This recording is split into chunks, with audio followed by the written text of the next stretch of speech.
श्री कृष्णा श्री कृष्णा श्री कृष्णा श्री कृष्णा। गुरुर्ब्रह्मा गुरुर्विष्णु गुरुर्देवो महेश्वरः गुरुः साक्षात् परं ब्रह्म तस्मै श्री गुरवे नमः। तस्मै श्री गुरवे नमः। श्रीराघवं दशरथात्मजमप्रमेयं सीतापतिं रघुकुलान्वयरत्नदीपम् आजानुबाहुम् अरविन्ददलायताक्षं रामं निशाचर विनाशकरं नमामि।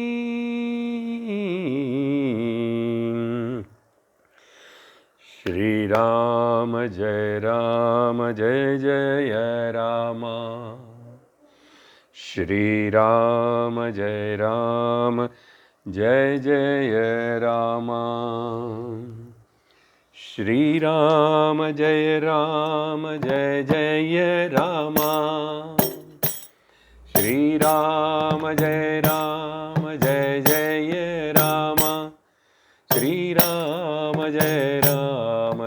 जय राम। श्रीराम जय जय राम। श्रीराम जय जय राम। श्रीराम जय जय राम। जय जय राम जय जय राम।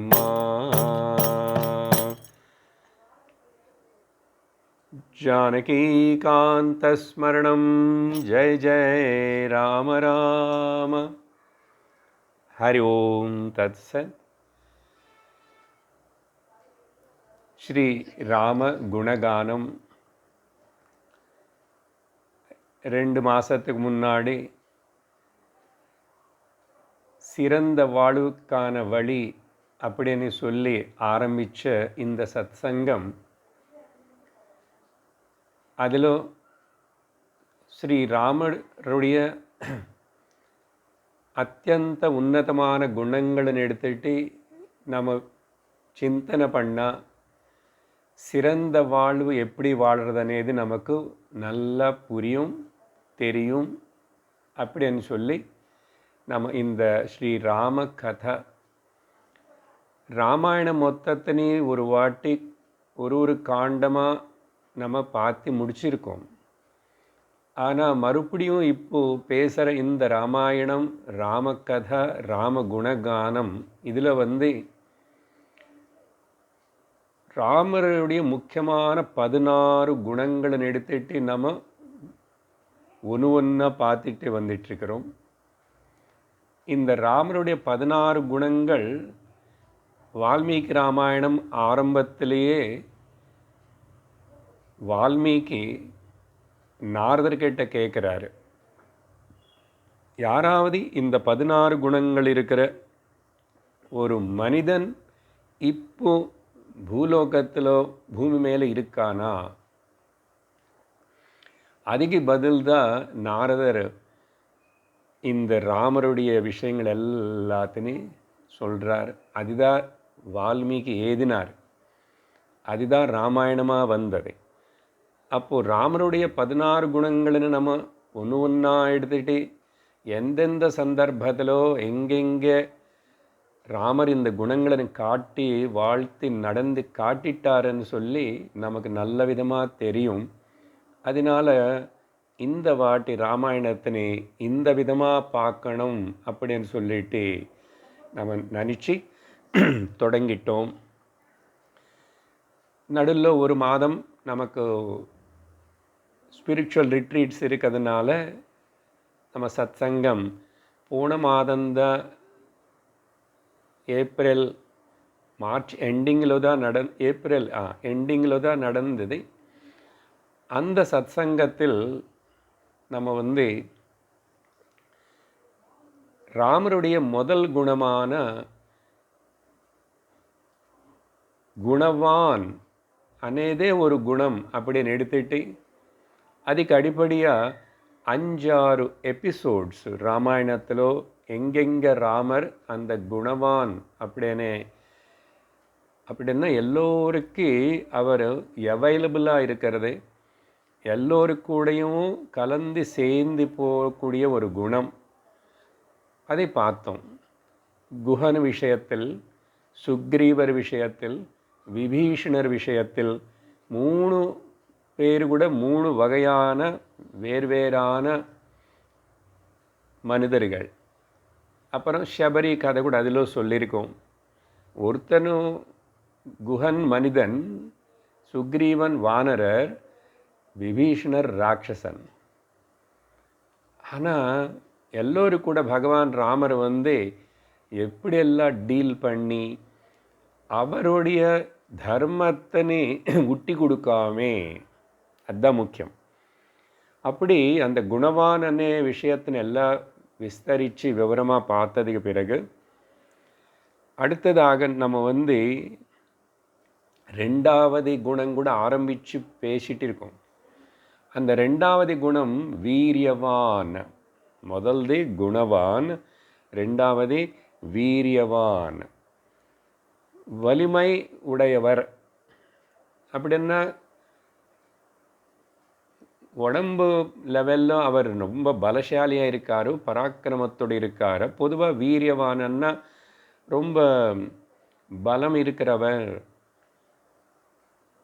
யுத்தம் செய்யக்கூட திறமை இருக்கிறவர் அப்படின்னு நினச்சிக்கிறோம். ஆனால் இங்கே வீரியவானன்னா அதுக்கு என்ன கருத்து நம்ம எடுத்துக்கணும் சொல்லியிருக்கேன், ஞாபகப்படுத்துகிறேன்.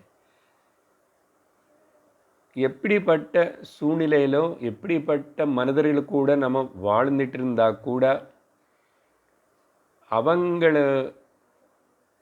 சில பேர் அவங்க சுபாவத்துக்கு தகுந்த போல் சில கெட்ட பழக்கங்கள் இருந்தால் கூட, சில குறைகள் அவங்களுக்குள்ளே இருந்தால் கூட, அப்படிப்பட்ட அவங்க எல்லாத்துக்கூட இருக்கும்போது கூட அவங்கள நம்ம விட்டி கொடுக்காம அவங்களுக்கு கூட இருந்து கொண்டே, ஆனால் என்னுடைய நல்ல குணங்களின் நானும் காம்ப்ரமைஸ் ஆக மாட்டேன்.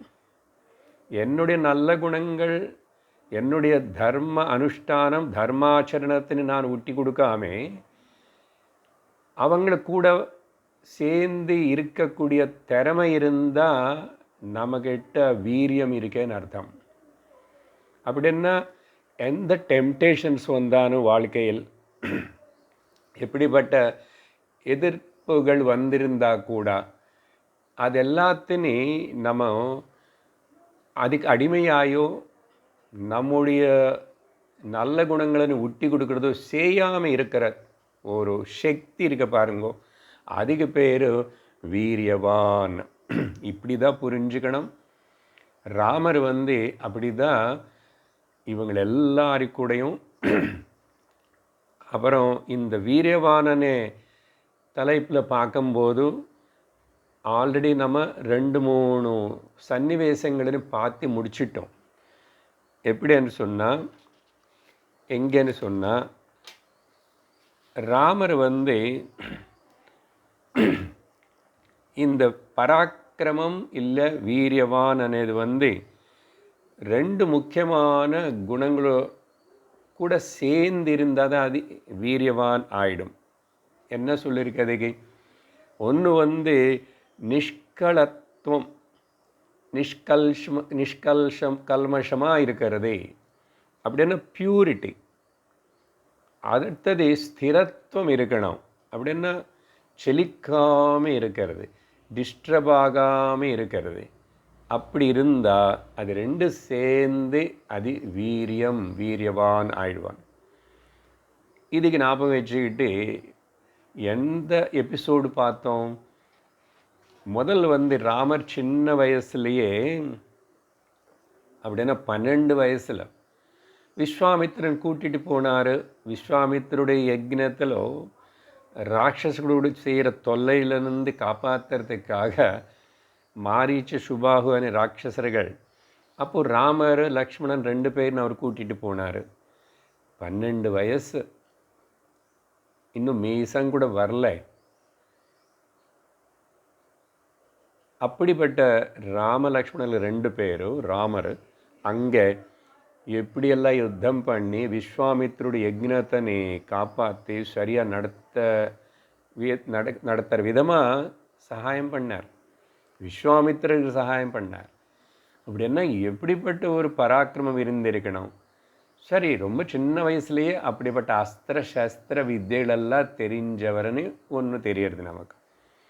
அப்போது அவர் அப்படிப்பட்ட அஸ்திர சஸ்திரங்கள் எல்லாம் தெரிஞ்சு வச்சுக்கிட்டு என்ன பண்ணார், அங்கே சுபாகு மேலே அஸ்திரங்களை விட்டுட்டா சுபாகு இறந்து போயிட்டான்.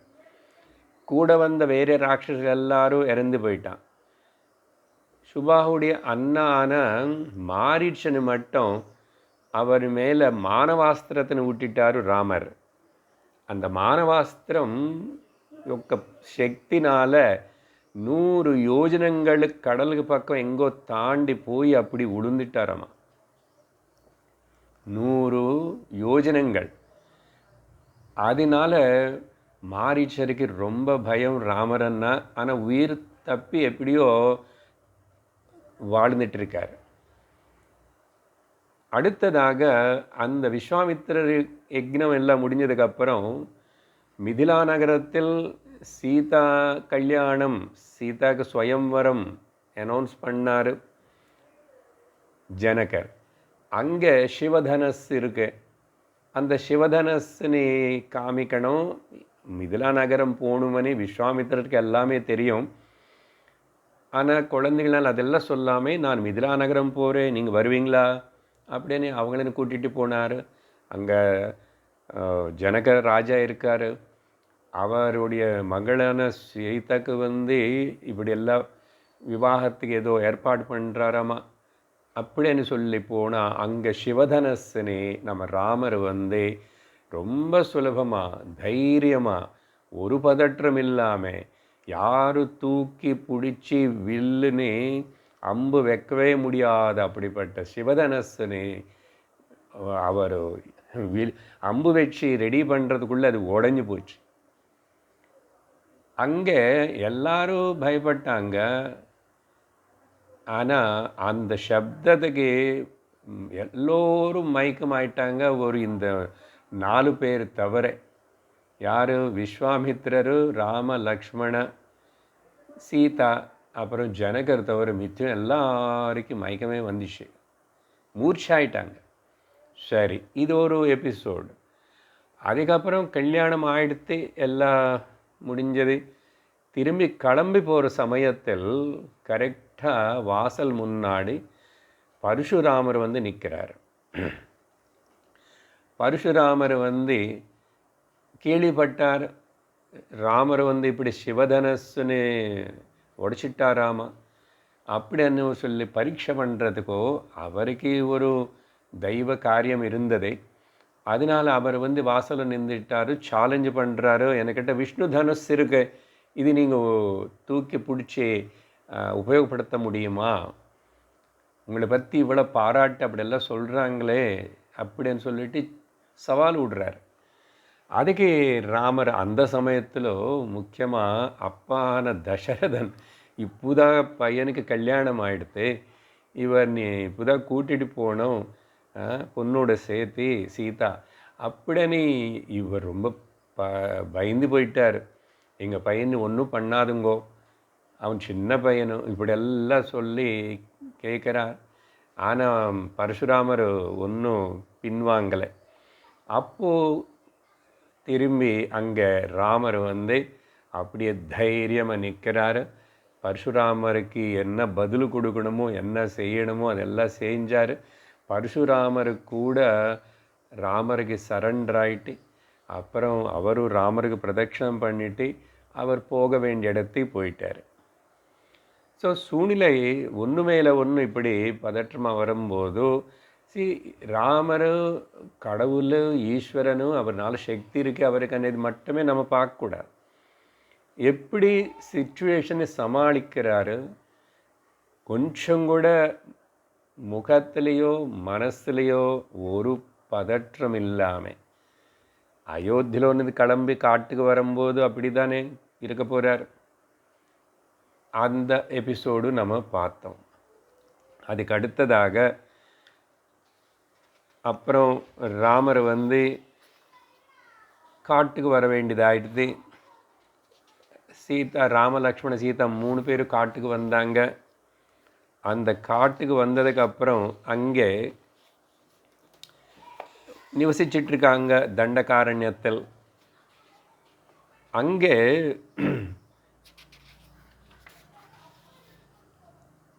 திடீர்னு சூர்பனக வந்தா. அதுக்கப்புறம் என்ன நடந்தது நமக்கு எல்லாருக்கும் தெரியும்.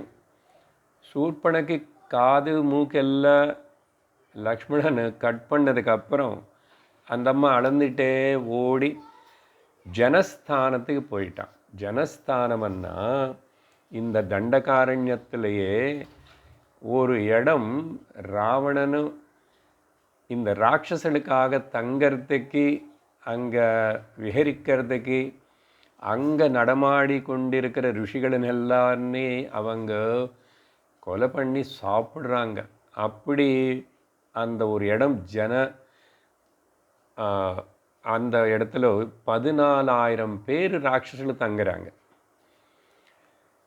எப்போ சூர்பனக்கு இப்படி நடந்துச்சோ அவங்க அடந்துக்கிட்டே ஓடி முதல்ல அந்த ஜனஸ்தானத்தில் இருக்கிற அங்கே ஒரு ராஜா லீடரை கர தூஷண, இவங்க 2 பேரும் அண்ணன் தம்பிகள், அவங்களுக்கிட்ட போய் இப்படி ராமர்னு பற்றி சொல்லி ஒரு மனிதனை இப்படி எல்லாம் அவமானப்படுத்திட்டு இது பண்ணா அப்படின்னு சொல்லி அந்த கரதூஷனுக்கு சொன்ன உடனே கரனுக்கு ரொம்ப கோபம் வந்துச்சு. அப்போது ராமருக்கு மேலே ராமர்னு கொலை பண்ணுறதுக்காக 14 பேர் முதல்ல யுத்தத்துக்கு அனுப்பிச்சிட்டார். அந்த 14 பேர் வராருன்னு தெரிஞ்சதுக்கப்புறம் ராமர் ரொம்ப முன்திருஷ்டியோட லக்ஷ்மணன் சொல்லி சீதனை பாதுகாப்பாக நீ அந்த குஹலோ வச்சு காப்பாற்றிட்டாரு. அந்த 14 பேர்னு நான் பார்த்துக்கிறேன்னாரு. 14 பேர்னு அப்படி அவரோட அம்புனால் கொலை பண்ணிட்டார், சம்ஹரிச்சிட்டார். இது தெரிஞ்சதுக்கப்புறம் கரதூஷன் என்ன பண்ணாங்க, 14,000 வந்தது 14 பேர் தான், மிச்சம் எல்லாருமே யுத்தத்துக்கு அனுப்பிச்சிட்டாங்க. அதில் திரிசிர அப்படின்னு மந்திரி ஒரு மினிஸ்ட்ரி இருக்கான். அவருடைய கமாண்ட்மெண்ட்டில் எல்லாரும் யுத்தம் நடக்கிறது. தண்டகாரண்யத்தில் பயங்கரமான யுத்தம். இந்த பக்கம் ராமர் மச்சந்த ஒரே ஒருத்தர் ராமர். அது கூட எந்த ஒரு குதிரையோ யானையோ எதுவுமே இல்லை. அவர்கிட்ட இருக்கிற அந்த அம்பு வில்லு கோதண்ட பாணி அதை வச்சுக்கிட்டு அவர் அழகாக யுத்தம் பண்ணார். லக்ஷ்மணனும் நானும் ஹெல்ப் பண்ணுறேன் அண்ணான்னு சொன்ன வேண்டான்னு சொல்லி அவரே சமாளிச்சுட்டு 72 நிமிஷத்துக்குள்ளே வால்மீகி எதிராக அங்கே 1.5 முகூர்த்தம் 72 நிமிஷத்துக்குள்ளே 14,000 பேரும் மிச்சம் எல்லாரும் போயிட்டான். எப்படின்னா அவங்களுக்கு எல்லாருக்கும் ராமர் ஒருத்தருக்கு ஒரு ராமர் தெரிகிறான். ராமர் எப்படியெல்லாம் அம்பு விடுறான், வில்லு எப்படி பிடிச்சிருக்கான், என்ன பண்ணுறாருன்னு யாருக்குமே புரியல. அப்படிப்பட்ட ஒரு யுத்தம்.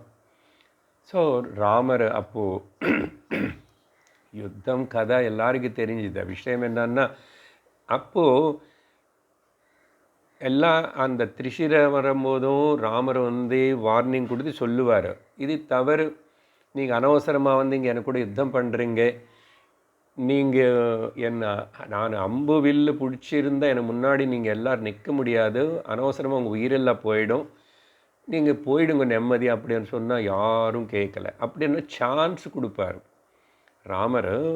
அப்படிப்பட்ட துர்மார்கர்களுக்கு கூட சான்ஸ் கொடுத்துட்டு இவன் ஏதாவது மாறுவானா, திரும்புவானா, ஆனால் அவங்க கேட்கல. அதே போல் அதுக்கப்புறம் கரதூஷணங்கள் வராங்க. முதல் தூஷணன் இறந்து போயிட்டான். அப்புறம் கடைசியில் கரன் மட்டும்தான் மிச்சம் இருக்கான். அவன் கூட இப்படியே ராமர் நீ அட்லீஸ்ட் நீ ஒருத்தர் உயிர் காப்பாற்றுக்கணும்னு சொன்ன, இங்கேருந்து நீ முதல்ல ஓடிப்போ, நான் ஒன்று கொலை பண்ண மாட்டேன் அப்படின்னு சொன்னால் அவன் அகங்காரத்தோட நீ ஒரு மாணவனும், நீ என்ன உன் சக்தி என்னன்னு சொல்லிட்டு அவன் அப்படி கண்டபடி பேசிட்டு யுத்தத்துக்கு தயாரை நின்றுட்டான். ராமருடைய கையில் அவனும் கரனு கூட இறந்து போயிட்டான். இதெல்லாம் நடக்கும்போதோ ஒரு ராவணனுடைய லங்கலனுந்தி வந்த ஒரு சிப்பாய் இல்லை ஒரு ஸ்பை, கூடாச்சாரியன்னு சொல்கிறோமே ஸ்பை, அவன் இங்கே பார்த்துட்டே இருக்கிறான் இந்த யுத்தம் மொத்தம். தமிழில் உளவாளி இல்லைன்னு என்ன சொல்கிறோம், ஒற்றன், அப்படி இல்லை, தகவல் எல்லாம் ப்ரெஸ் ரிப்போர்ட்டர் மாதிரி. ஆனால் எப்படியோ இவனு அந்த யுத்த சமயத்தில் மறைஞ்சு எங்கோ இருந்துட்டு தப்பிச்சுக்கிட்டு அதெல்லாம் பார்த்துட்டு உடனே ஓடி போய் ராவணன் கிட்ட ரிப்போர்ட் பண்ணான். இதுதான் முக்கியமாக இதில் சில விஷயங்களை நம்ம பார்க்கணும். கடந்த சத்சங்கத்தில் இந்த கதை கூட சொல்லி முடித்தோம். ஆனால் கொஞ்சம் இன்ட்ரிகசிஸ் உள்ளக்குள்ளே இருக்கிற விஷயங்களை நம்ம கொஞ்சம் கவனிக்கணும். என்ன, இந்த யார் இந்த மெசேஞ்சர், இந்த ஸ்பை யார், உளவாளி அகம்பனன். இந்த அகம்பனன் பயந்துட்டே போய் ராவணன்கிட்ட போய் ராமருடைய சாமர்த்தியம், சக்தி, அவன் பார்த்த அந்த யுத்தம் எல்லாத்தையும் வர்ணித்து சொல்கிறார்.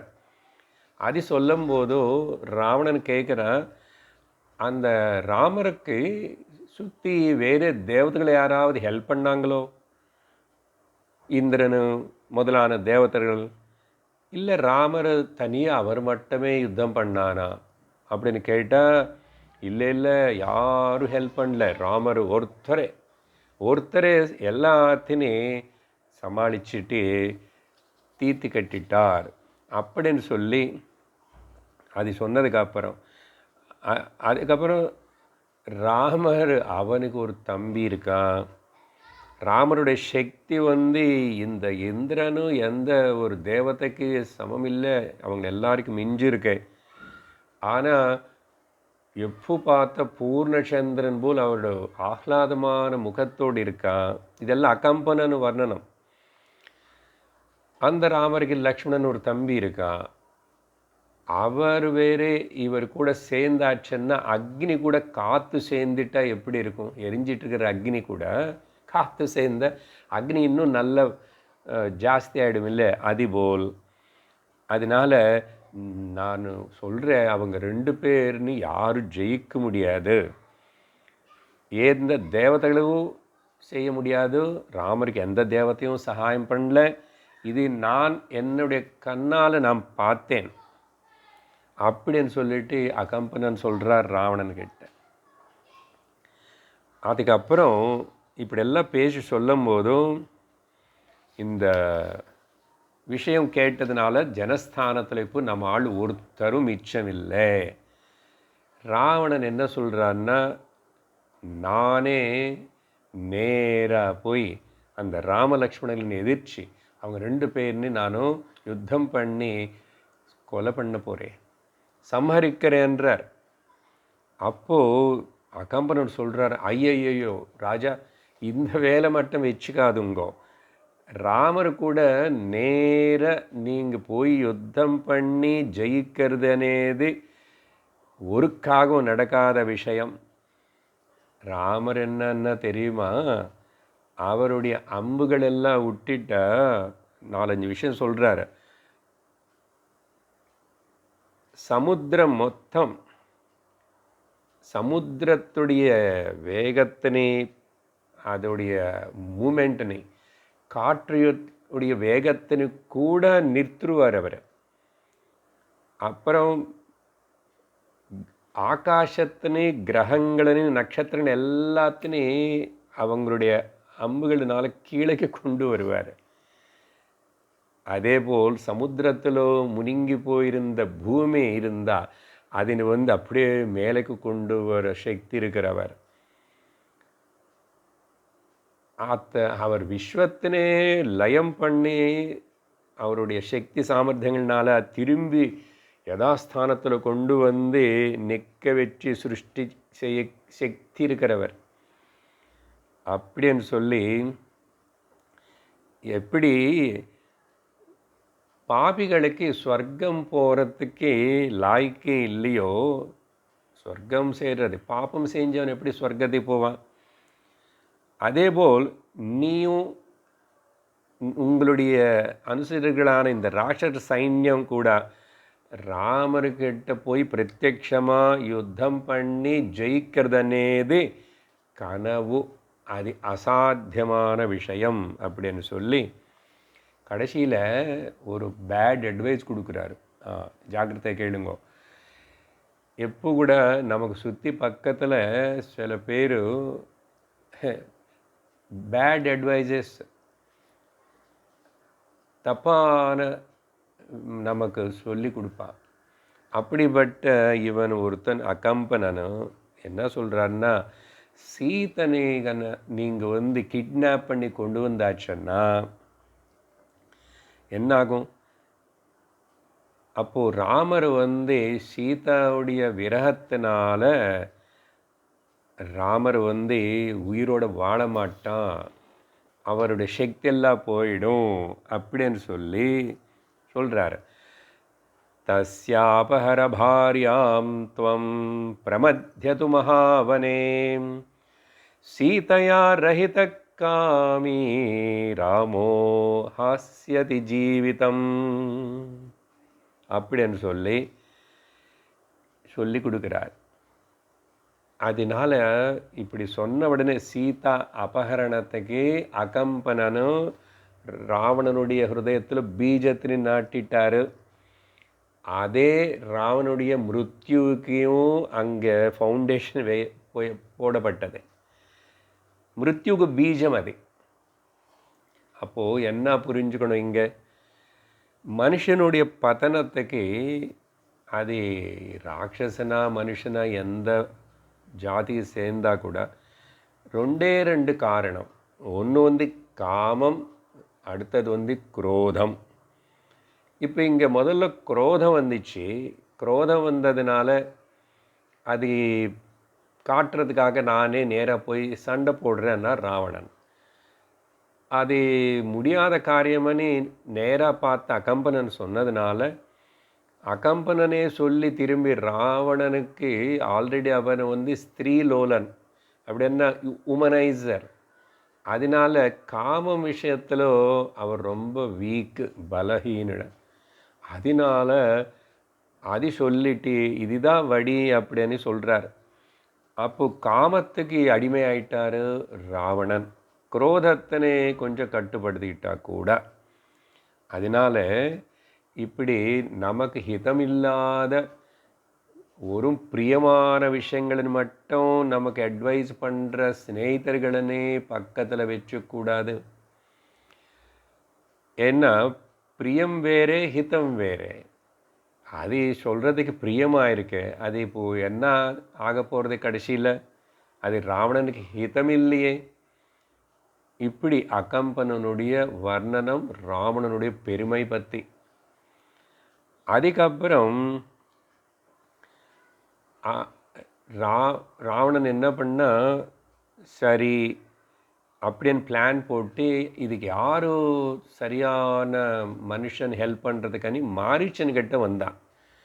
மாரீச்சனு ராமர் கையில் சின்ன வயசுலேயே பானம் அம்புடைய தாக்குதலுக்கு பயந்துட்டு அவர் இப்போது அரண்யத்தில் ஒரு மூலையில் எங்கோ நல்ல ஒரு தபஸ்வியாக சாத்விகனாகி ஒரு மகர்ஷி போல் ரிஷி போல் வாழறாரு மாரீச்சன். பாருங்க, அப்படிப்பட்ட மாரீச்சன் நல்ல விதமாக அட்வைஸ் பண்ணுறாரு. பாருங்க, ஒரே மனுஷனுக்கு ஒரு பக்கம் அகம்பனனும் ராட்சசந்தா, மாரீச்சனும் ராட்சசந்தா, ராவணனும் ராட்சசந்தா. ஆனால் என்னாச்சு, அகம்பனனுடைய அட்வைஸ் எப்படி இருக்குது, இப்போ மாரீச்சன் சொல்ல போகிறார் பாருங்க. என்ன சொல்கிறாருன்னா, யார் உனக்கு இப்படிப்பட்ட ஒரு ஐடியா கொடுத்தாங்க? மாரீச்சன்கிட்ட வந்தான். ஏன்னா மாரீச்சனை மாறுவேஷம் போட்டு வேஷத்தினை மாற்றிக்கிட்டு செய்கிறதுல அவர் ரொம்ப திறமைசாலி. அதனால் மாரீச்சா, நீ இப்படியெல்லாம் பண்ணி எப்படியோ எனக்கு உதவி பண்ணணும், சீத்தனை நானும் எனக்கு வேணும், கொண்டு வரணும், நான் கொண்டு போகணும். அதனால் கேட்டார். அப்போது உனக்கு இப்படி அட்வைஸ், இப்படிப்பட்ட புத்தி எப்படி வந்தது? இப்படிப்பட்ட அட்வைஸ் யார் கொடுத்தாங்க அவனுக்கு? அவன் உண்மையாக உன்னுடைய ஸ்நேகிதன் இல்லை, உன் சத்ரு. பார்த்தீங்களா? அப்படின்னு சொல்லி இந்த அட்வைஸ் யார் கொடுத்தானோ உனக்கு, அந்த அகம்பனன், அவனுடைய அட்வைஸ்னால் மொத்தம் ராட்சச சாம்ராஜ்யமே, நீ மட்டும் இல்லை, மொத்தம் ராட்சச சாம்ராஜ்யமே வேரோட புடிங்கி எடுக்கப்பட போகிறது அப்படின்னு யாரோ உனக்கு அந்த உத்தேசத்தோட உனக்கு இப்படிப்பட்ட ஒரு சலஹா கொடுத்துருக்காங்க, அட்வைஸு அப்படின்னு சொல்லி. அசல் ராமனை பற்றி நீ என்ன நினச்சிட்ருக்க? ராமனை நீ பார்த்தியா? அவருடைய சக்தி சாமர்த்தியம் உனக்கு தெரியுமா? இவர் அகம்பனன் சொன்னதை வச்சு அவர் ஏதோ அந்த 14,000 பேர்னு கொலை பண்ணாருன்னு எப்படியோ பண்ணாருன்னா நீ யோசிச்சிட்டியா? அவர் என்ன சாமானிய ஒரு மாணவனை நினச்சிட்ருக்கியா நீ அப்படின்னு ராமர்னு கேட்குறாரு மாரீச்சன். அதுக்கப்புறம் அப்படிப்பட்ட ஒரு யுத்த வீரன் நபூதோ நபவிஷ்யத்தை நீ பார்க்க முடியாது ராவணன். அது மட்டும் இல்லை, அவர் தர்ம ரக்ஷகன், அவன் யுத்தத்தில் யாரும் எதிர்க்க முடியாது. ஒரு சிங்கம், பசியோடு இருக்கிற சிங்கம் எவ்வளோ திறமையாக ஒரு மானோ ஏதாவது வேறு ஜந்துக்கு பின்னாடி ஓடி ஓடி ஓடி எப்படியாவது ரொம்ப திறமையாக அதை பிடிச்சிக்கும் இல்லையா? அதேபோல் ராமர் அதர்மத்தனை நிர்மூலனம் பண்ணுறதுலோ அப்படி சிங்கம் போல் அவ்வளோ திறமை இருக்கிறவர். அதர்மத்தனை நிர்மூலனம் பண்ணுறதுக்கு ரொம்ப அவர் திறமையோடு இருக்கிறவர். அதனால் நீ என்ன நினச்சிக்கிற, சிங்கம் தூங்கிட்டுருக்கு, அதனால் அதோடைய வால் பிடிச்சிக்கிட்டு பார்க்கலாம் அப்படின்னு நினச்சிக்கிற பாரு, பண்ணலாமா அப்படி? ராமர் எப்போ கூட அப்பிரமத்தமாக இருக்கிற வீரன். அப்பிரமத்தன், ரொம்ப அலர்ட், விஜிலண்ட். அப்போது அவர் ராமருக்கிட்ட போய் இப்படிப்பட்ட வேலை பண்ணினவனி நீ ಚಿಂತಿಕರಿಂದ ஆலோசனை விட்டுடு. ராமருக்கு நேராக நீ போனால் நீ நிற்க மாட்டே, என்னுடைய பேச்சு கேளு ப்ளீஸ் என்றார். தயவு செஞ்சு என்னோட பேச்சு கேளு, திரும்பி போ, லங்கைக்கு போயிடு. உனக்கு எத்தனையோ பாரியர்கள் அங்கே ஸ்திரீகள் இருக்காங்க அங்கே. ஆமாம், லங்கையில் அந்தப்புறத்தில் ராவணனுக்கு 1000 பேர் பாரியர்கள் இருக்காங்களாம். எங்கேருந்து எங்கெங்கே எல்லாரும் கொண்டு வந்துட்டான். முக்கியமான பாரிய மண்டோதரியாக இருந்தால் கூட அத்தனை ஸ்திரீலோலன். அப்படி அங்கே சுகமாக இருந்துக்கோ அவங்களுக்கு கூட. ராமர் அவருடைய பத்தினி சீதா அவங்கள நீங்கள் காட்டில் அவங்க சுகமாக இருந்து போட்டோம் அப்படின்னு சொல்லிட்டு நல்ல அட்வைஸ் கொடுத்தாங்க. பார்த்தீங்களா? இப்போது நல்ல விஷயங்கள் நல்ல விதமாக நமக்கு ஹிதத்துக்காக சொல்கிறவங்களும் வாழ்க்கையில் நம்ம சந்திப்போம், நமக்கு சுற்றி இருப்பாங்க. அதேபோல் நம்மள மேலே பொறாமை இருந்தோ எப்படியோ அப்படியோ நமக்கு தப்பான ஒரு அட்வைஸ் கொடுத்துட்டு நம்மளுக்கு அடுத்துறவங்க இருப்பாங்க. நம்ம தான் ஜாக்கிரதை இருக்கணும் అని புரிஞ்சுக்கணும். அடுத்தது பாருங்கோ, சூர்பனக விஷயம். இதெல்லாம் ஆக்சுவலாக சூர்பனகத்தினால் ஆரம்பமாயிடுச்சு எல்லாமே.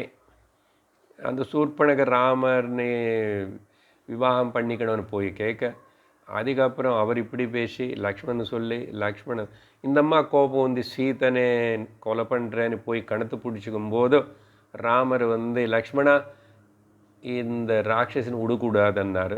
அவர் கையில் கத்தி வச்சிருக்காரு. உடனே மூக்கு காது கட் பண்ணி அனுப்பிச்சிட்டார்.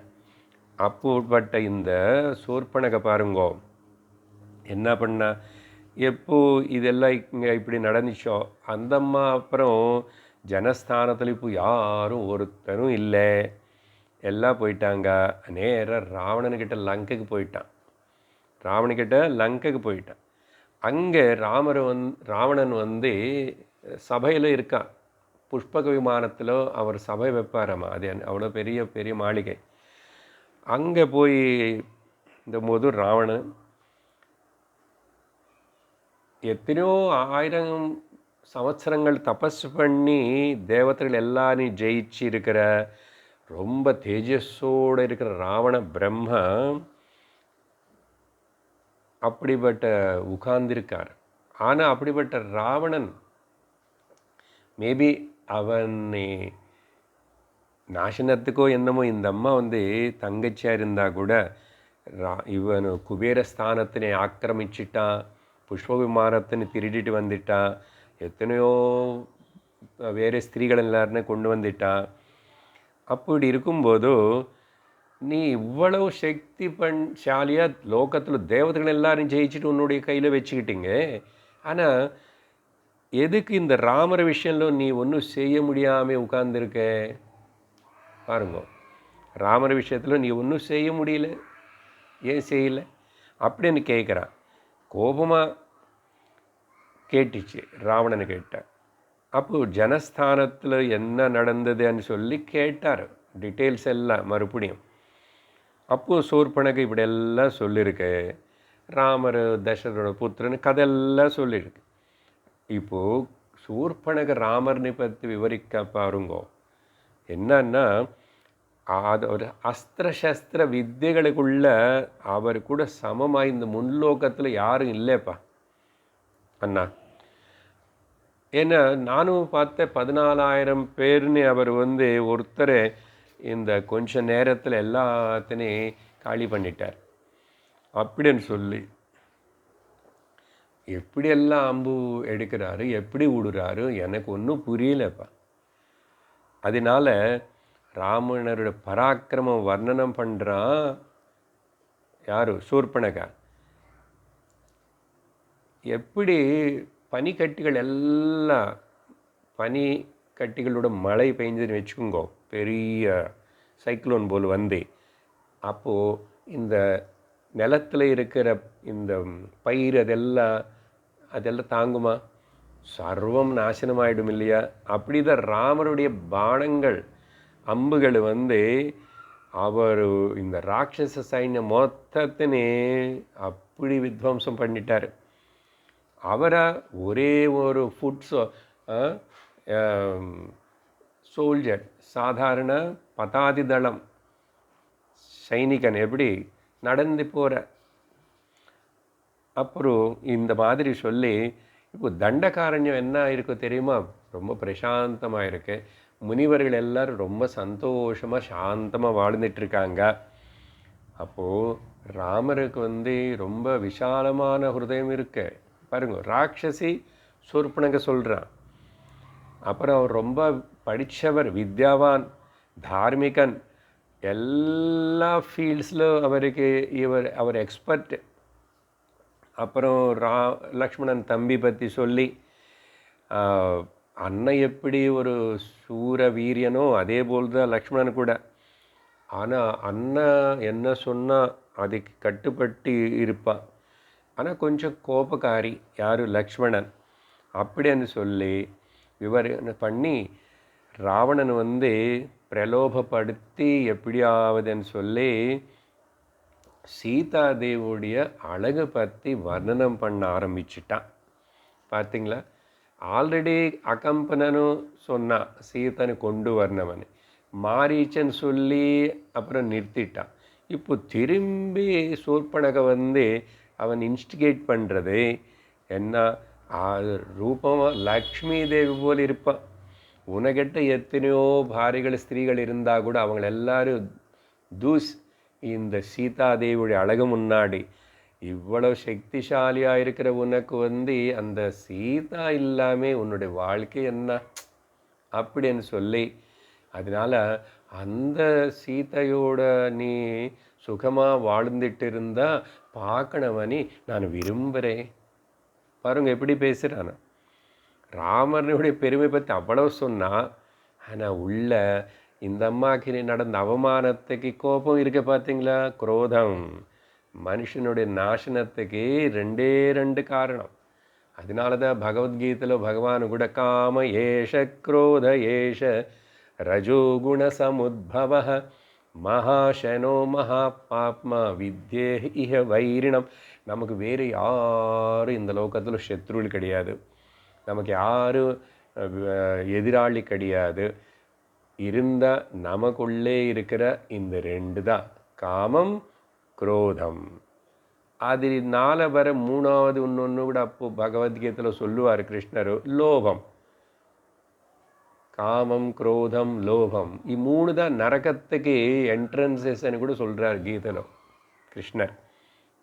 சரி, இப்படி சீத்தனை பற்றி ரொம்ப விவரித்து சொல்லி அப்படி சொல்லி, சீத்தை உனக்கிட்ட நீ என்ன ஆம்பளை இப்படி எல்லாம் இப்படி சொன்னதுனால இவர் ஆல்ரெடி காமத்துக்கு அடிமையாக இருக்கிறவர் ராவணன். பாருங்க, வேறு பக்கம் பார்த்த சக்தி எல்லாம் இருக்கு, தபசக்தி இருக்கு, அது இருக்குது இது இருக்குது. இப்படி சொன்னதுக்கப்புறம் ராவணனுக்குள்ள இந்த காம ஆசை ரொம்ப பெருசாகி காமாக்னியாக மாறி எப்படியாவது சீதனை திருடிட்டு கொண்டு வந்துடணும். ராமர் மேலே கோபம் முதல்ல இருந்தது, இப்படி கோபம் முக்கியம் இல்லை, சீதை மேலே காமம் வந்துச்சு. அப்படி அன்னி சொல்லி அங்கே சூர்பனக பேசுகிறான். ஸோ இங்கே நம்ம இந்த 2 பாயிண்ட்ஸு, காமம் குரோதத்தினால ஒரு மனிதன் எப்படியெல்லாம் ஆயிடுறான். அப்போது திரும்பி ராவணன் என்ன பண்ணார், மறுபடியும் அந்த மாரீச்சன்கிட்ட போகிறார். என்ன, மாரீச்சனு தான் சூட்டபுளான ஆள், ஒரு வேஷம் போட்டுட்டு போய் ஏமாற்றி அந்த சமயத்தில் நான் போய் இப்படி பண்ணணும் இதெல்லாம் பிளான் போய் திரும்பி சொல்கிறார். அப்போது அங்கே மாரீச்சன் திரும்பி இப்போ பேச போகிற விஷயம் ரொம்ப அழகாக இருக்கும். ஆல்ரெடியாக பேசிட்டார் ஒரு வாட்டி, இப்போ இன்னும் விஸ்தரித்து சொல்கிறாரு.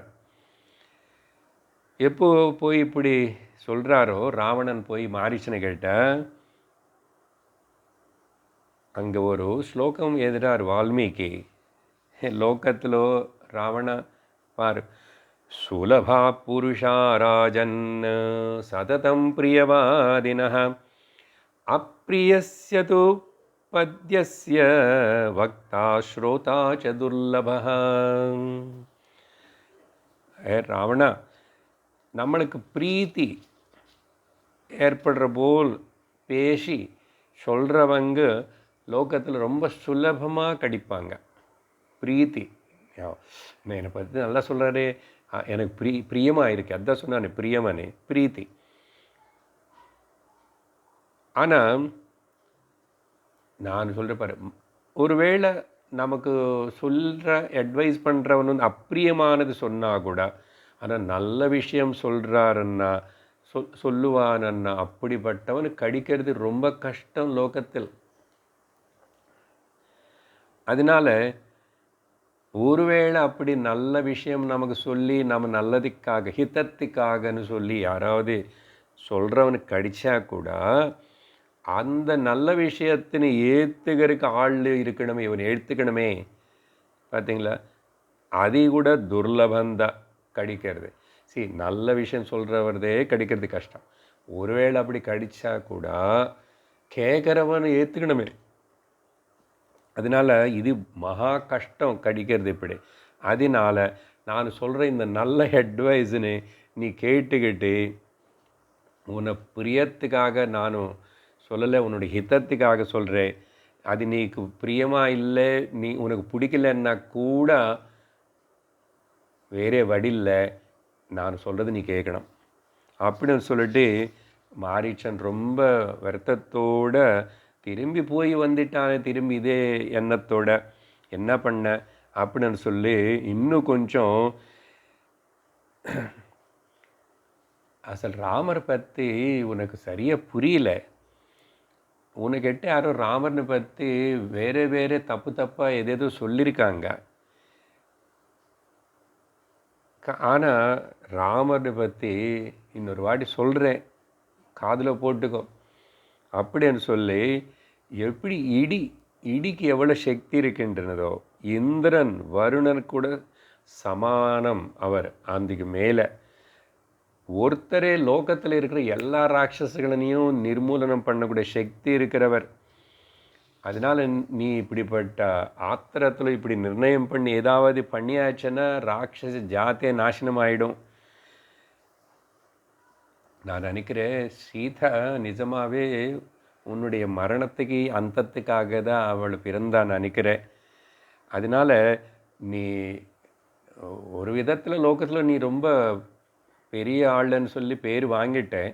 ஆனால் அப்படிப்பட்ட உனக்கு இப்படிப்பட்ட அசபியமான நீச்சமான சிந்தனை வேண்டாம் அப்படின்னு சொல்லி இந்த ஆசனை விட்டுடு. ஆசனால் நாசனம் ஆகிறது நீ மட்டும் இல்லை, உன்னுடைய பிரஜா, உன்னுடைய குடும்பம் சர்வம் நாசனம் ஆகிடும் அப்படின்னு சொல்லி. ஆனால் இன்னொரு பக்கம் சொல்கிறே பார், உனக்கு இப்படிப்பட்ட நீச்சமான புத்தி. ராமர் தர்மனிஷ்டன், ராமர் எவ்வளவோ அங்கே தான் ரொம்ப ஹைலைட்டட் இம்பார்ட்டண்ட் ஸ்லோகா வருது. என்னன்னா, ராமோ விக்கிரகவான் தர்மஹா சாது சத்ய பராக்கிரமஹா ராஜா சர்வஸ்ய லோகஸ்ய தேவானாம் மகவானிவ ராஜா சர்வஸ்ய லோகஸ்ய தேவானாம் மகவானிவ. என்னன்னா, Ramar தர்மனிஷ்டர். Rama is the embodiment of the dharma.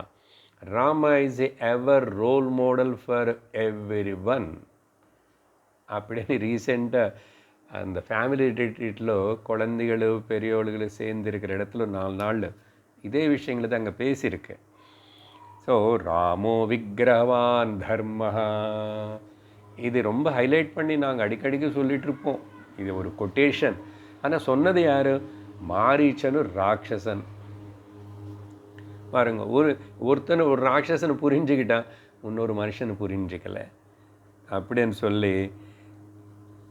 அப்புறம் அவர் முல்லோகங்களின்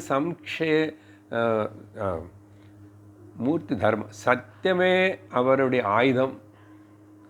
அப்புறம் அதனால்தான் சத்திய பராக்கிரமஹ. நீ என்ன நினைக்கிற? கதம் துவம் தஸ்ய வைதேஹிம் ரக்ஷிதாம் ஸ்வேன தேஜசா இச்சசி பிரசவம் ஹர்த்தும் பிரபாமிவ நிவஸ்வதஹ. என்ன சொல்கிறார்னா, ராமருடைய பிரகாசமே சீதாதேவி. சூரியனிலிருந்து சூரியனோட பிரகாசத்தை நீ பிரித்து தனியாக பண்ண முடியுமா? சொல்லுங்க. சூரியனோட பிரகாசத்தினை அதே போல் ராமர்னு சீத்தனை பிரிக்கிறது అనేది சாத்தியப்படாத விஷயம். நீ அண்ணா என்ன நினைக்கிற? அப்படி நான் என்னோடய சக்தினால் தூக்கிட்டு வர அப்படின்னு சொல்லிட்டு நீ நினைக்கிற. நீ தூக்கிட்டு வரலாம், ஆனால் அதுக்கப்புறம் நடக்கிற ஆஃப்டர் எஃபெக்டு ரொம்ப கோரமாக இருக்கும். சரியா? அப்படின்னு சொல்லிட்டு நசா தர்ஷயித்தும் சக்யா மைதில்யோஜஸ்வின பிரியாः தீப்தஸ்யேவ ஹுதாஸ்யஸ்ய சிகா சீதா சுமத்யமா. சீதா ராமருக்கு பத்னி மட்டும் இல்லை, அந்த அம்மா அவருக்கு பிராணத்து மேலே இன்னும் பிரியம். சீதை எப்பவுமே கூட ராமன் அனுசரித்து தான் இருக்கும். அதனால சீதை நல்லா ஜுவலிச்சிட்ருக்கிற அக்னி போல் பவித்திரமான அக்னி போல். சீதைக்கு மிஞ்சி பவித்திரமானது ஒன்றும் கிடையாது. அப்படிப்பட்ட அந்த சீதாதேவனை இன்னொருத்தர் அபகரித்து கொண்டு வந்து சுகமாக உயிரோடு வாழ முடியுமா அப்படின்னு சொல்லிட்டு இவ்வளோ அட்வைஸ் பண்ணுறாரு. நீ இப்படி நிர்ணயம் எடுத்துகிட்டு வந்தியே சீதாதேவினை கடத்திட்டு வந்தவனை, இது வரதுக்கு முன்னாடி உன்னுடைய சுற்றி இருக்கிற மந்திரிமார்கள் எல்லாரும் கூட உட்கார்ந்து பேசி நிர்ணயம் எடுத்துட்டியா? ராமருடைய சாமர்த்தியத்தினை நீ கணக்கு போட்டியா? அப்புறம் விபீஷணன் உன்னோட தம்பி, அவன் நல்லவன், அவனுடைய அட்வைஸ் என்னன்னு அவனை கேட்டியா, சொன்னியா? அப்படி இவ்வளவு ஏதாவது நடந்திருந்து கூட நீ இப்படிப்பட்ட ஒரு நிர்ணயத்துக்கு வந்தாச்சுன்னு சொன்னால் உனக்கு போகிற காலம் வந்துச்சு அப்படின்னு சொல்லி, அதனால் நானும் உனக்கு நிஜமாக நல்லது நடக்கணும், நீ உயிரோடு இருக்கணும்னு விரும்பிதான் உனக்கு இப்படிப்பட்ட ஒரு நல்ல ஒரு அட்வைஸ் கொடுத்துட்ருக்கேன். அதனால் ராமரை கூட நீ எப்படிப்பட்ட ஒரு விரோதம் வச்சுக்காதே அப்படின்னு சொல்லி மாரீச்சன் ராவணன் இன்னும் சரி நீ சொல்கிறது நல்லதாக இருக்கே அப்படின்னு சொல்லி விரமிச்சுக்கிற போல் காணும். அதனால் மாரீச்சன் என்ன நினச்சார், இவருக்கு நேர எனக்கு ஏற்பட்ட அந்த சின்ன வயசில் ஏற்பட்ட ராமர் சின்ன வயசில் உழுந்த அம்புனால் எவ்வளோ தூரம் போய் விழுந்துட்டான், அன்னைக்கு நின்று அப்புறம் எனக்கு என்ன ஆயிடுச்சுன்னது நேராக இவருக்கு சொன்னால் கொஞ்சம் ஏதாவது ராவணன் இந்த நிர்ணயத்தினை மாற்றுக்குவாரோ அப்படின்னு சொல்லிட்டு நீ ராமருடைய சக்தினை நீ அது உன்னால கால்குலேட் பண்ண முடியல, அஞ்சனா போட முடியல. அவர் 12 வயசில் பால்யமாக இருக்கும்போது எனக்கு முதல் அனுபவம் ஆயிடுச்சு அப்படின்னு சொல்லி அந்த கதனை ஞாபகப்படுத்தி சொல்கிறார். விஸ்வாமித்திர யாகத்தினை ரட்சிச்சிட்டு இருக்கும்போது என்ன நடந்துச்சுன்னு அதெல்லாம் நான் உங்களுக்கு இப்போவே சொல்லிட்டேன். அப்புறம் அதனால் நீ அசல் கடைசியில் சொல்கிற அடுத்தவங்களுடைய பாரிய பத்னி நீ ஆசிக்கிறது அபகரிச்சுட்டு கொண்டு வருதுன்னு இதுக்கு மேலே மிஞ்சி இன்னொரு பெரிய பாப்பம் இல்லைன்னு உனக்கு தெரியாதா? பரதாராபிமர்ஸ்மாத்து மர்ஷாத்து நானியஸ்தாபதரம் மகத் நானியஸ்பாபதரம் மகத், இதுக்கு மிஞ்சி ஒரு பெரிய பாபம் கிடையாது அப்படின்னு சொல்லி மாரீச்சன் எத்தனோ வகையாக சொல்லிக்கிட்டு இன்னும் கூட இன்னொரு உதாரணம் சொல்கிறேன். ஏன்னா ராவணன் சரி நான் திரும்பி போகிறேன், சீதா வேண்டாம் ஒன்றும் ராமா வேண்டாம் அப்படின்னு நினச்சிட்டு ராமர் கையில் சாக வேணும் போக மாட்டார். அப்போ சொல்கிறார், அதுக்கு பிறகு நான் தண்டகாரண்யத்துக்கு திரும்பி வந்துட்டானா அங்கே இப்படி அரண்யத்தில் சுற்றிட்டு இருக்கும்போது நானும் நிறைய என்னுடைய ஸ்நேகிதர்கள் நாங்கள் எல்லோரும் பெரிய பெரிய ஒரு ஜந்து ரூபத்தை எடுத்துக்கிட்டு நல்லா அந்த முனிவர்கள் எல்லாரும் கொலை பண்ணி அவங்க ரத்த மாம்சம் குடிச்சிட்டு சாப்பிட்டுட்டு இருக்கிற சமயத்தில் ராமர்னு பார்த்தாங்க. மறுபடியும் சின்ன வயசில் 12 வயசில் பார்த்த ராமர் இப்போ கொஞ்சம் யவன வயசெல்லாம் தாண்டி இருக்கார். அப்போவே அவ்வளோ சக்திசாலியாக இருந்துச்சுன்னா இப்போ எவ்வளோ எக்ஸ்பர்ட்டாக இருப்பார். அப்படி எனக்கு கோபம் வந்துச்சு, ஞாபகம் என்னை மேலே அப்போ அம்பு விட்டுட்டு என்னை இப்படி எல்லாம் துரத்தி கஷ்டப்பட்டுட்டாரே அனி கோபம் நானும் ஒரு பெரிய மிருகாகாரம் எடுத்துக்கிட்டு ராமர்னு குத்தி போய் அவர் கூட அவனை கொலை பண்ணணும்னு சொல்லி சம்ஹரிக்கணும்னு சொல்லிட்டு நானும் கிளம்பிட்டேன். ஆனால் அந்த சமயத்தில் ராமருக்கு நான் பக்கத்தில் கிட்ட போக முடியல. அவர் விடுற அம்புனால் எனக்கு கூட இருக்கிற பல ராட்சசர்கள் அவங்களும் ஜந்து வேஷம் போட்டிருக்காங்க, அவங்க எல்லாரும் போயிட்டாங்க, டப் டப் டப்னு போயிட்டாங்க எல்லாரும். ஆனால் நான் திரும்பி எப்படியோ அந்த ராமருடைய அன்புக்கு பலியாகாமே ஓடி தப்பிச்சுக்கிட்டு வந்துட்டானா அன்னைக்கிலேருந்து என்னுடைய மனசு சுத்தமாக மாறி போயிடுச்சு. நான் சாத்விகன் ஆயிட்டேன். ஏன்னா எனக்கு இப்போ ராம అని நினச்சாவே பயம். ராம சப்தம் கேட்டாவே பயம். ராம சப்தமாக ரா அనే அக்ஷரம் வர எந்த பதம் கேட்டாலும் எனக்கு பயம்.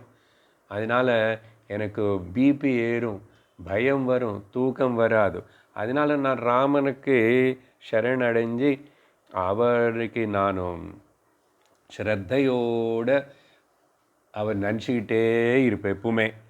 அப்படின்னு சொல்லிட்டு என்னது எந்த செடிని பார்த்தானோ எந்த ஒரு கொடிని பார்த்தானோ எல்லாம் கூட நதிని பார்த்தா அரண்யத்தினை பார்த்தா கூட ராமரே எனக்கு காணப்படுறார் அப்படின்னு சொல்லி ரகாராதீனி நாமானி ராமஸ்தஸ்ய ராவணம் ரத்னானி ச ரதாश्चैव த்ராசம் சஞ்சயந்தி மே.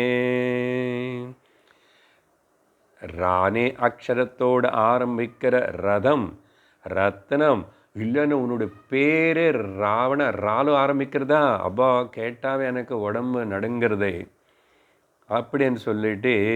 அதனால் ராமர்னை பற்றி நிஜமாக சொல்லணும்னா நான் கஷ்டித்தமாக சொல்கிறேன். அவரோட தேஜஸ், பலம், தைரியம், கம்பீரதா இதெல்லாமே கண்டிப்பாக உங்கள் ராட்சச வம்சம் மொத்தத்தின் நாசனம் பண்ணும். நீ இப்படிப்பட்ட தப்பு காரியம் செஞ்சா. நான் சொல்ல வேண்டியது சொல்லிட்டேன், நீ தான் இப்போ முடிவெடுத்து என்ன பண்ண போறியோ அப்படின்னு. கடைசியில் கொஞ்சம் லாஜிக்கலாக சொல்கிறாரு. என்ன லாஜிக்கலான்னா, அதர்மம் பக்கம் நீ இருக்க, கொஞ்சம் யோசிப்பார். ராமர் செஞ்ச தப்பு என்ன ஆக்சுவலாக சொல்லு. சூர்பனக தேவையில்லாமல் அங்கே போயிட்டான். சூர்பனக பிரேரணத்தினால நீ ராவணன் சூர்பனக பிரேரணத்தினால ஜனஸ்தானில் இருக்கிற ராட்சசனான கரதூஷணங்கள் போய் அவர் யுத்தம் பண்ணணும்னு போனாங்க. அவர் என்ன பண்ணுவார், அவர் ரட்சிச்சுக்கணும். அதனால சொல்லி பார்த்தாரு, நீங்கள் எல்லோரும் திரும்பி போங்கோ, அனவசரம் என் மேலே யுத்தத்துக்கு வரீங்க அப்படின்னு சொன்னால் அவங்க கேட்கலை. அப்போது எல்லோருடைய க்ஷேமத்துக்காக அரண்யத்தில் இருக்கிற ரிஷிகளுடைய க்ஷேமம் தன்னை தான் ரட்சிச்சுக்கிறதுக்கு அதர்மா பிரவர்த்த ராட்சசர்களே அப்போது அவருக்கு சமரிச்சார். இதில் என்ன தப்பு இருக்குது? தப்பு உங்கள் தங்கச்சி சூர்பனகா அது போய் சொல்லி கரதூஷணங்கள் கூட யோசிக்காமல் இப்படி ராமரை பேல போய் உயிர் இழந்து போயிட்டாங்க. அப்போது நீ இது புரிஞ்சுக்காமே இப்படி எப்படி இருக்கன்னா, இனிமேல் சாகு வரப்போகிறதுன்னு சொல்லும்போது அந்த மனுஷனுக்கு மருந்து கூட கிடைக்காது, மருந்து கூட விரும்ப மாட்டான். ஏன்னா அவனுக்கு போகிற காலம் வந்துச்சு. அதே போல தான் இவ்வளோ சொன்னால் கூட மாரீச்சனுடைய அட்வைஸ்ன்னு ராவணனும் திரஸ்காரம் பண்ணிட்டான். அப்போது ராவணன் என்ன பண்ணா, மாரீச்சனை மறட்டுறார். இப்போ நீ நான் சொன்னது போல் நீ செய்யலைன்னா நான் உன்னுடைய உயிர் எடுத்துடுறேன், உன்னே கொலை பண்ணுறேன் அப்படின்னு சொன்னதுக்கப்புறம் மாரீச்சன் நினச்சா, இந்த துர்மார்கன் இவனை கையில் இறந்து போகிறதுக்கு பதிலாக ராவணனுடைய கையில் இறந்து போகிறது நல்லதுன்னு சொல்லி அவர் மான் வேஷம் போட்டு ராமனுடைய அம்புக்கு இந்த வாட்டி தப்பிச்சுக்க முடியல, உயிரை விட்டுட்டு நல்ல கதி அடைஞ்சு போயிட்டான். அப்போது இங்கே நமக்கு பாருங்க என்ன புரிஞ்சுக்கணும். கர்வம், ப்ரைடு, அகங்காரம், இந்த கர்வத்தினால் அகங்காரத்தினால நமக்கு வாழ்க்கையில் நல்ல விஷயங்கள் நிறைய நம்மளை நோக்கி தேடி வரும். ஆனால் அதனை வெல்கம் பண்ணக்கூடிய ஸ்வீகரிக்கக்கூடிய சக்தி நமக்கு இருக்கணும். அதனால் ஆப்பர்ச்சுனிட்டிஸ் எல்லாருக்கும் வரும் வாழ்க்கையில், நல்ல விதமான ஆப்பர்ச்சுனிட்டிஸ் கடவுள் சப்ளை பண்ணுவார். அதனால் அது எப்படி வரும், எந்த ரூபத்தில் வரும் அப்படின்னது நம்ம ஜாக்கிரதையாக புரிஞ்சிக்க முடிய சக்தி நமக்கு இருக்கணும். இல்லைன்னா கை விட்டுடுவோம். அதனால் ஸோ இங்கே பாருங்கள், இப்போது அகம்பனன் ஒரு பக்கம் சூர்பனகா, அவங்களுடைய 2 பேரோட பேச்சினால காமத்துக்கு அடிமையாயிட்டாரு, குரோதத்துக்கு அடிமையாயிட்டாரு ராவணன். ஆனால் இன்னொரு பக்கம் மாரீச்சன் இவ்வளோ நல்ல அட்வைஸ் பண்ணால் கூட, அதனால தான் விநாசகாலே விபரீத புத்தின்னு சொன்னது போல் ஒரு மனுஷனுக்கு அந்த விவேகம் ஏற்படுறது எவ்வளவோ புண்ணியம் செஞ்சிருக்கணும். அதனால பேட் அட்வைஸ்ன்னு அனுசரிச்சுட்டா நல்ல அட்வைஸ்ன்னு ஸ்வீகரிச்சுக்கல. அப்போது என்ன ஆச்சு, பிரியமானது செய்யணும்னு நினச்சிட்டான், ஹிதமானது தெரியல, அவனுடைய அந்த மரணத்துக்கே காரணமாயிடுத்து. அப்படின்னு சொல்லிட்டு என்ன புரிஞ்சுக்கணும், கடைசியிலாக மனமும் நல்லது கிரகிச்சுக்கணும், கெட்டது விட்டுடணும். நல்லது கிரகிச்சுக்கிட்டு கெட்டது விடக்கூடிய சக்தி நமக்கு இருந்தால் நம்ம வீரியவான்கள். அது ஸ்திரீ ஆகட்டும் புருஷனாகட்டும். அதனால் இந்த வீரியவானன்னு சொன்னால் இந்த விதத்தில் ஒரு மனிதனுக்கு ராமர் ஏதோ ராஜா, அவர் வாழ்க்கை வேறு, அந்த கதை வேறு நினச்சிக்கூடாது. அப்படின்னு சொன்னால் நம்ம எதுக்கு இவ்வளவு நேரம் நான் உங்களுக்கு இது ஒரு விஷயம் எடுத்துட்டு இவ்வளோ நேரம் பேசிகிட்டு இருக்கேன். சரி, சமயம் ஆயிடுத்து. இப்போது கடைசியாக இருக்கிற ஒரு விஷயத்தை நான் அன்றைக்கே சூச்சனை பண்ணி சொல்லிட்டேன். இன்னைக்கு முக்கியமாக அகம்பனனும் சூர்பனகா மாரீச்ச நல்ல அட்வைஸு, கெட்ட அட்வைஸு, காமம், குரோதம், அகங்கார, கர்வங்கள், இந்த விஷயங்களின் மையமாக வச்சுக்கிட்டு தான் நம்ம இந்த வீரியவானனே விஷயத்தினே நம்ம கேட்டு விஸ்தரித்து கேட்டுட்டோம். கடைசியில் ராவணன் யுத்தத்தில் இருக்கும்போது கூட அவன் ஒரு நாள் சக்தியெல்லாம் இழந்து போய் இனிமேல் யுத்தம் செய்ய முடியாத நேரத்தில் கூட ராவணனை மன்னிக்கிறார். அந்த சந்தர்ப்பம் கூட ரொம்ப முக்கியம். சரி, இந்த மன்னிக்கிறது, கருணை காட்டுறது, ஒரு மனிதன் மாறுறதுக்கு சான்ஸ் கொடுக்கறது. என்ன சொன்னார், இன்னைக்கு போய் நாளைக்கு வா, இன்னைக்கு உனக்கிட்ட சக்தி இல்லை, போய் ரெஸ்ட் எடுத்துக்கிட்டு நல்லா நாளைக்கு வான்னா எதுக்கு, இன்றைக்கே தீர்த்து கட்டி முடிச்சிருக்கலாம் இல்லையா? இன்னொரு நாள் யுத்தம் நீங்கிச்சுன்னா எவ்வளோ நஷ்டம், எத்தனை பேர் உயிர் போகும், வானர்களாகட்டும் ராட்சசர்களாகட்டும். ஆனால் ராமர் சான்ஸ் கொடுக்குறார். ஆனால் அதை உபயோகப்படுத்தலை. மாறுவானோ, நாளைக்கு வரத்துக்குள்ளே கொஞ்சம் ஏதாவது மாறுவானோ, மாறி அவனு உனக்கு கூட ஸ்நேகம் பண்ணுறன்னு சொன்னால் சீதனை கொடுத்தா ராவணன் நான் இப்போ மன்னிச்சுடுவேன். இது உதார விஷால ப்ராட் மைண்டட் கேரக்டர். ஸோ ராமர்கிட்டேருந்து நம்ம இப்படி ஒரு சன்னிவேஷம் சந்தர்ப்பத்திலேருந்து நம்ம வாழ்க்கைக்கு வேண்டிய நிறைய விஷயங்களை நம்ம கற்றுக்கலாம். ஸ்ரீராம் ஜெய ராம் ஜெய ஜெய ராம், ஸ்ரீராம் ஜெய ராம் ஜெய ஜெய ராம், ஸ்ரீராம் ஜெய ராம் ஜெய ஜெய ராம், ஸ்ரீராம் ஜெய ராம் ஜெய ஜெய ராம், ஜெய ஜெய ராம் ஜெய ஜெய ராம். सियावर रामचंद्र की जय. ओम लोकाः समस्ताः सुखिनो भवन्तु, लोकाः समस्ताः सुखिनो भवन्तु, लोकाः समस्ताः सुखिनो भवन्तु. ओम शांति शांति शांति. हरिः ओम श्री गुरुभ्यो नमः. हरिः ओम. हरि ओम तत्सत्.